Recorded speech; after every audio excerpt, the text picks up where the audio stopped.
Hello and welcome back to another deep dive. Today we're tackling something that I think a lot of us have a pretty complicated relationship with. Oh, definitely. It's the invisible framework that, well, it governs pretty much every single interaction you have, every email you write, every thought you try to, articulate.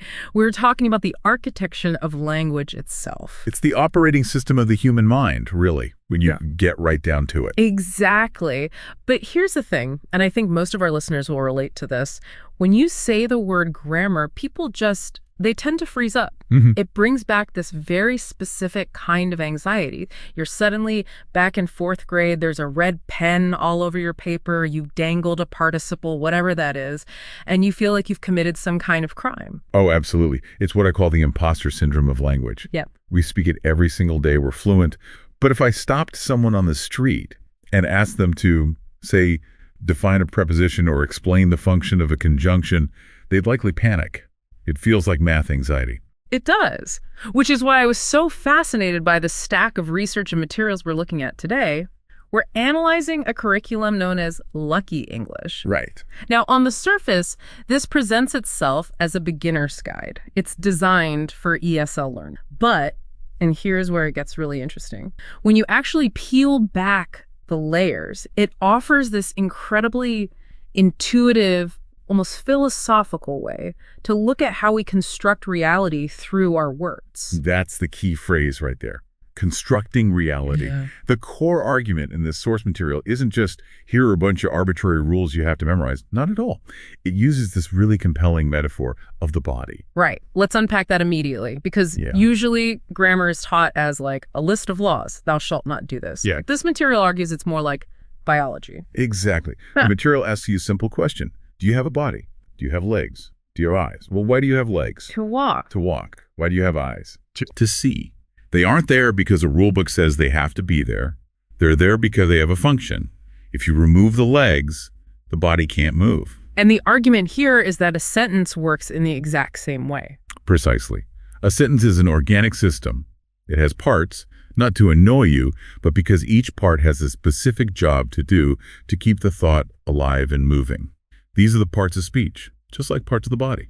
I love that shift in perspective. It really moves us from just following rules to understanding function. So our mission today is to dissect this body. We're going to meet the 8 main organs of the English sentence based on this Lucky English framework. And I have a feeling that by the end of this hour, we aren't just going to know what they are. We're going to understand why they exist. And ideally, we'll cure a little bit of that grammar anxiety along the way. That is the goal. So let's jump in. The source material starts with the most fundamental building block of all. The noun. The noun. N-O-U. And the definition here is deceptively simple. It calls the noun the naming word. It sounds simple, right? But just think about the power of that. Naming. It is arguably the first act of human cognition. You look out at the chaos of the world, just a blur of colors and shapes, and your brain isolates an object and gives it a label. A name. A name. Table. Computer. Friend. It's how we separate this from that. Exactly. If we didn't have nouns, we couldn't actually talk about the world. We could only, grunt and point at things. The noun is the anchor of reality.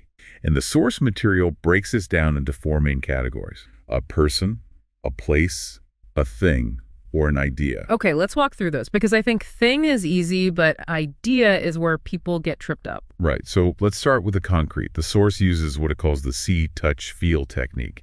And I think this is brilliant for anyone trying to grasp the concept, even for native speakers who might be overthinking it. The see, touch, feel technique. How does that work? It's a heuristic, a little mental shortcut. You ask yourself, can I see it? Can I touch it? If the answer is yes, it is almost certainly a noun. So look around the studio right now.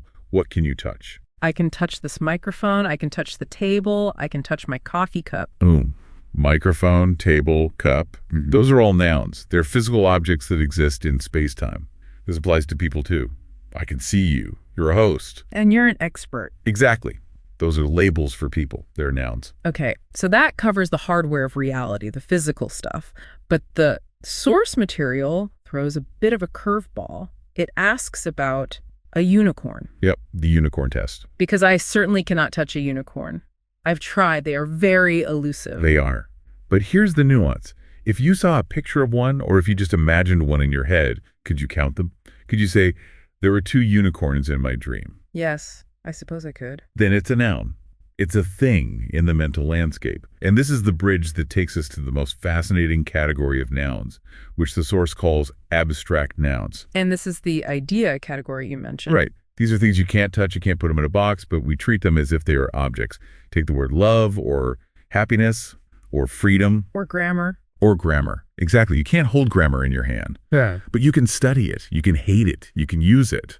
In the structure of the sentence, we treat love in exactly the same way we treat table. That's really profound when you stop to think about it. Our language literally forces us to objectify concepts. It does. It substantializes the intangible. It makes ideas into things we can talk about. The source gives a great example. Silence. You can't touch silence. In fact, silence is the absence of something, of sound. Yeah. But we say the silence was awkward. We give it agency. We turn it into a noun. So if I'm listening to this and I want a quick way to spot a noun, whether it's a table or a philosophy, is there a trick, a shortcut?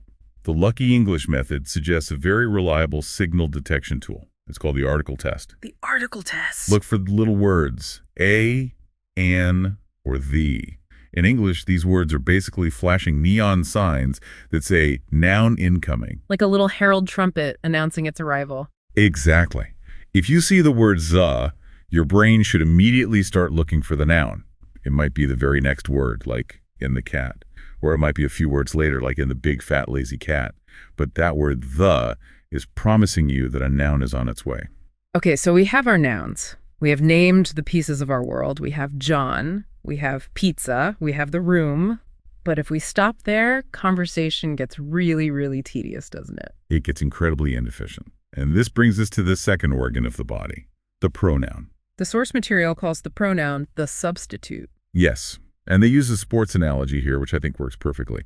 Imagine a football player gets tired. He comes off the field, and a substitute goes on to play in his position. The pronoun comes off the bench to play the position of the noun. But why do we need to do that? Why not just keep using the noun itself? Well, imagine a world without pronouns. The source gives this hilarious example of what that would sound like. It goes something like, John is happy, John is hungry, John eats pizza, John likes pizza. It sounds like a robot or a psychopath. It does. It sounds obsessive. But more importantly, from a purely linguistic perspective, it is inefficient. It's very low bandwidth communication. You're repeating the full label John every single time, using up all this energy. So the pronoun it's like data compression. That is a perfect way to describe it. John is a specific, unique label. He is a variable. Once we've established that we're talking about John, we can just swap in the variable he to save energy and speed up the flow of information. John is happy. He eats pizza. It just flows so much better. It's smoother. And we have all these specific variables for specific inputs. For a male person, it's he. For a female person, she.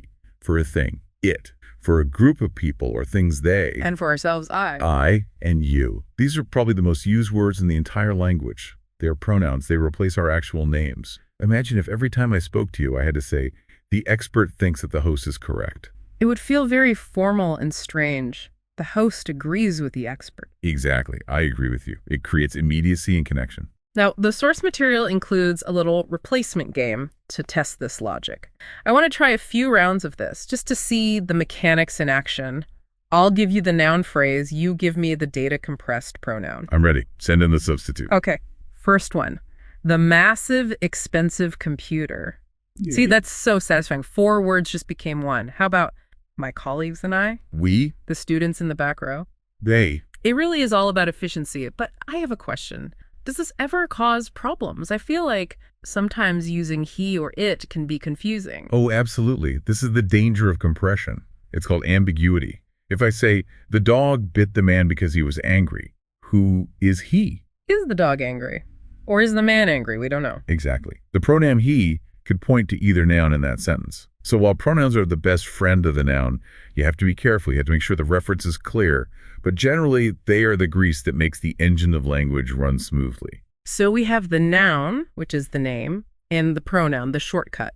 But if we only use those, our sentences are pretty black and white. The man, the car, he eats it. It's factual, but it's kind of boring. It lacks resolution. It's like watching a movie in standard definition.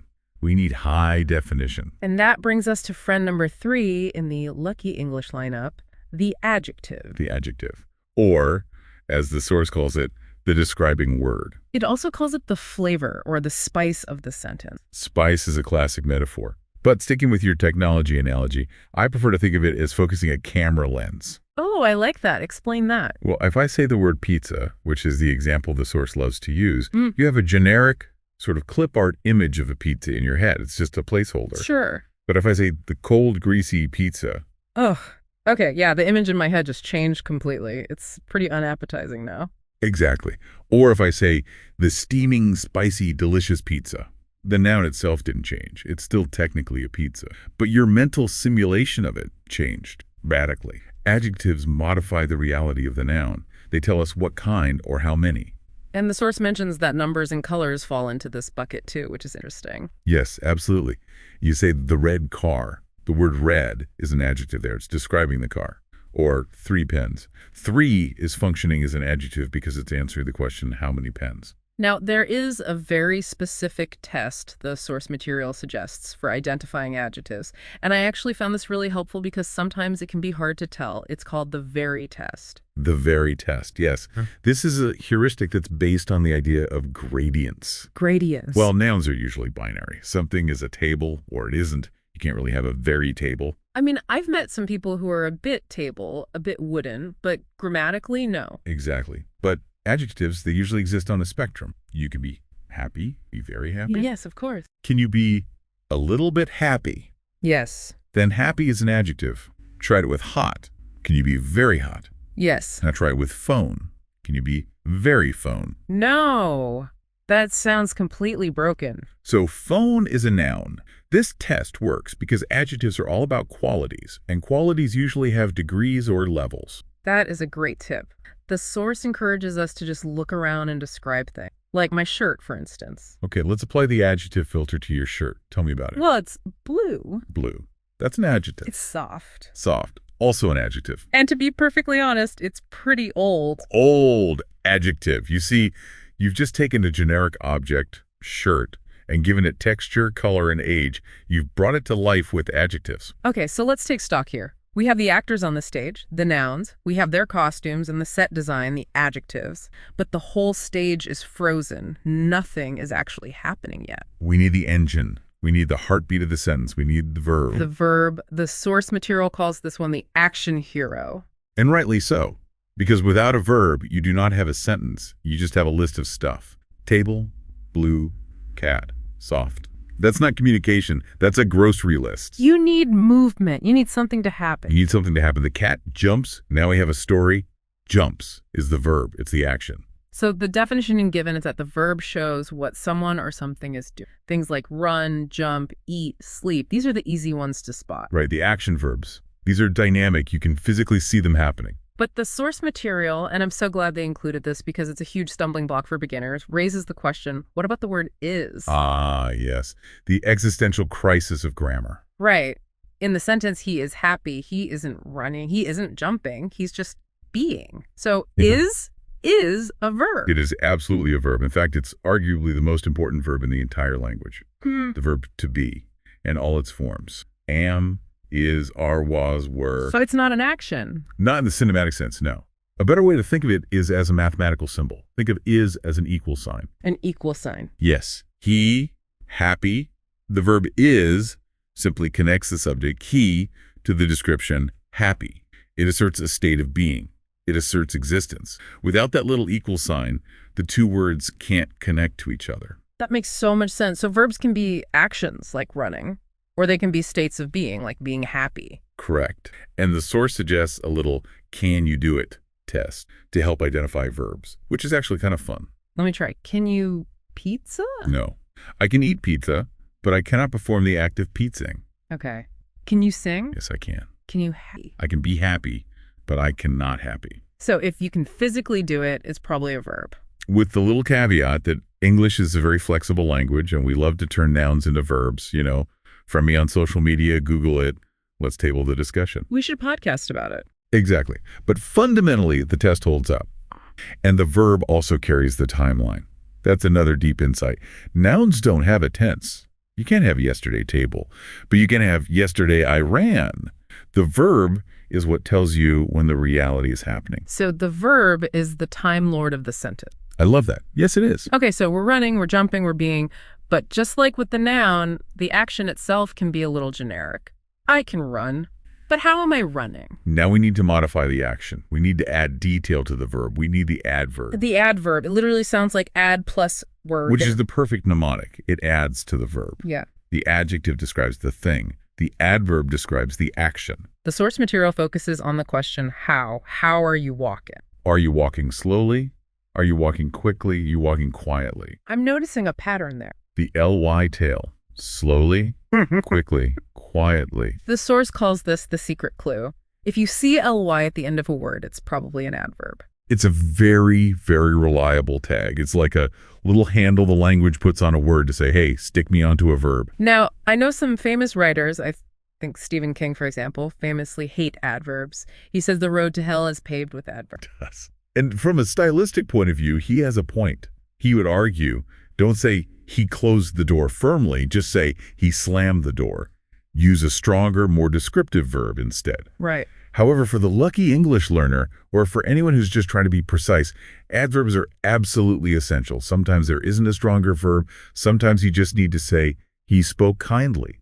There isn't a single verb for spoke kindly that captures that exact same nuance. And the source uses a comparison game to really distinguish adjectives from adverbs.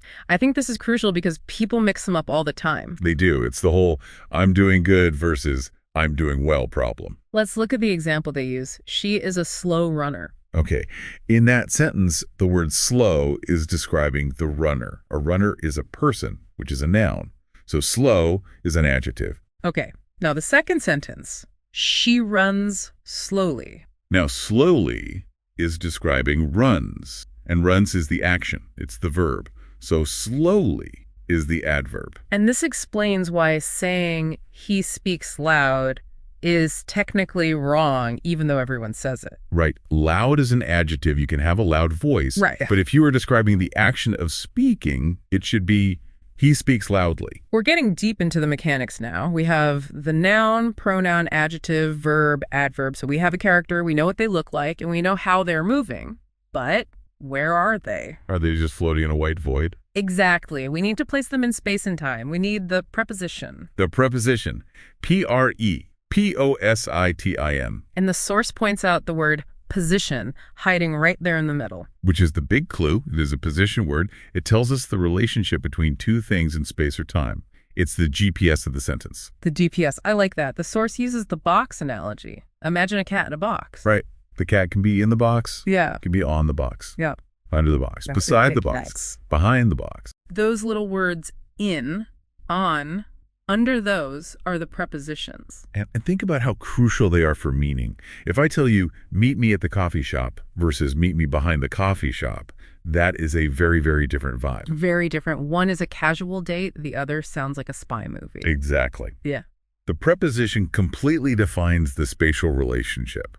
And what's fascinating and often frustrating for learners is how arbitrary they can sometimes feel. Oh, how so? Why do we get on a bus but we get in a car? I have absolutely no idea. I've never thought about it. It's based on a sort of subconscious spatial logic. We view a bus as a large platform we stand on, so we're on it. But a car is a small container we sit inside, so we're in it. But the lucky English takeaway is simply to visualize the position. The source also mentions they can handle time, like at 5 o'clock or on Monday. We spatialize time. We treat time as a landscape that we place ourselves in or on. Let's do the interactive check the source suggests. It's a physical one. It says, put your hand on your head. Okay, my hand is now on my head. Okay, now put your hand under your chin. Hand is under the chin. You are physically enacting the grammar. It's called embodied cognition. When you move your body to match the word, the definition really sticks in your brain in a different way. Okay, we are closing in on the final two. We have all these words now. We have nouns, verbs, prepositions, but they are still kind of like separate pieces. We need to weld them together. We need the glue. We need the connectors. And that is friend number 7, the conjunction. The conjunction. You can hear the word junction in there, which means a joining place, like a railway junction where tracks meet. The source keeps it really simple here and focuses on the big 3. and but or. And for good reason. These three are like the logic gates of language. Logic gates, like in computer coding. Think about it. That's basically what conjunctions are. If I say, I like tea day and D coffee, that's addition. It's inclusion, 1 plus 1. Okay. If I say, I like tea or our coffee, that's a choice. It's exclusion. One or the other, not both. And if I say, I like tea, B-U-T, I hate coffee, that's a contrast, a conflict. It's amazing how much heavy lifting those tiny little words do. They completely control the logic of the thought. They do, and they control the flow. Without conjunctions, we're back to that choppy robot speech. I like tea, I like coffee. With a conjunction, we get flow. I like tea and coffee. It turns separate choppy thoughts into a single smooth stream of consciousness. The source mentions amboys as a memory trick for later, but for now it just focuses on these three. And I think for this deep dive, recognizing that but introduces a problem or a conflict is a key takeaway.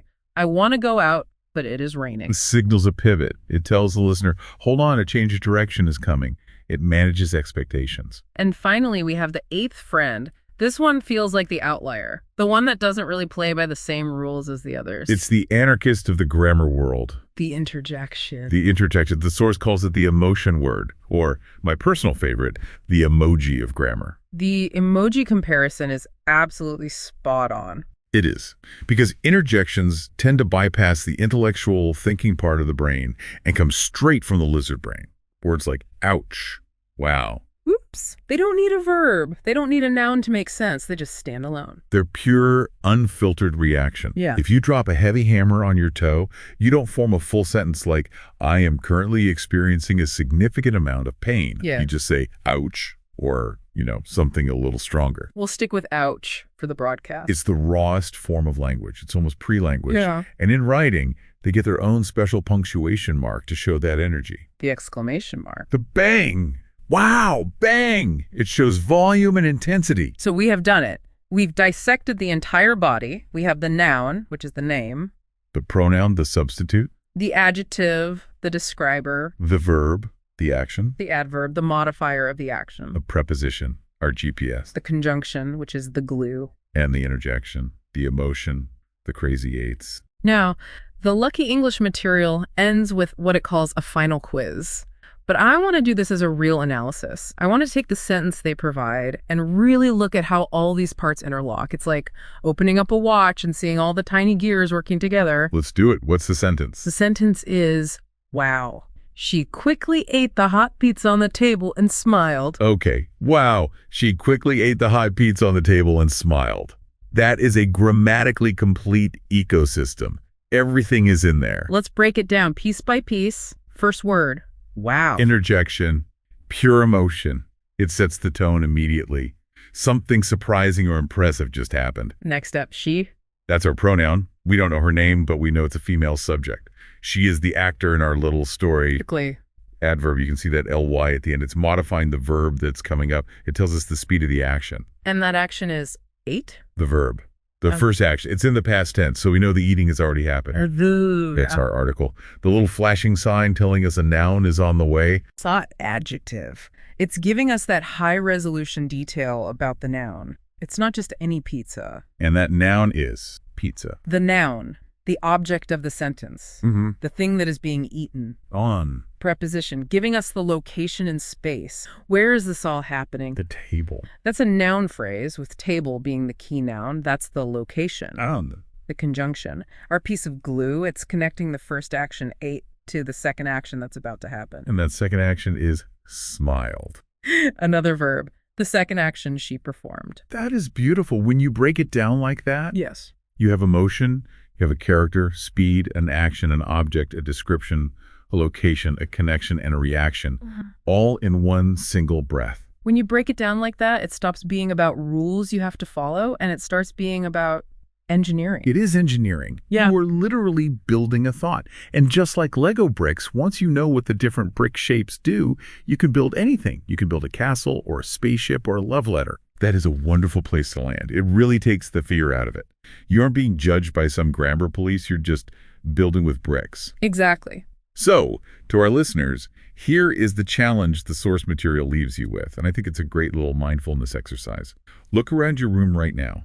Find one noun, find one adjective to describe it, and then find one preposition to place it in space. Something like, the black phone is on the desk. Exactly. It grounds you in your immediate reality.